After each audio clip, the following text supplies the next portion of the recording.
Berikutnya puluhan pemandu wisata Cina gelar aksi demo di kantor imigrasi kelas 1 khusus Ngurah Rai Jimbaran. Mereka menuntut kasus Ahui agar segera diselesaikan. Aksi demo puluhan pemandu wisata Cina ini berlangsung di depan kantor imigrasi kelas 1 khusus Ngurah Rai Jimbaran. Dalam aksinya mereka menuntut pihak imigrasi agar transparan dalam menyikapi kasus Ahui. Mereka juga menuntut imigrasi agar segera mendeportasi Ahui. Karena Ahui sendiri merupakan tenaga kerja asing ilegal yang bekerja di Bali sebagai pemandu wisata Cina.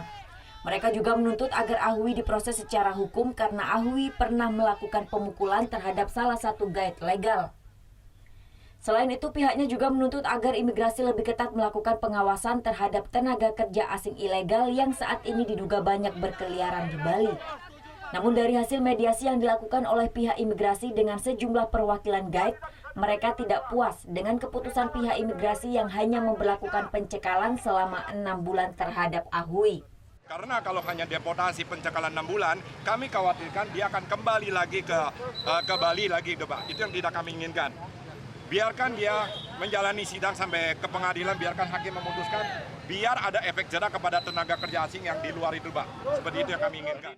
Sebelumnya pada 4 April 2018 lalu, Ahui melakukan pemukulan kepada salah satu guide legal di salah satu rumah makan di kawasan Kuta.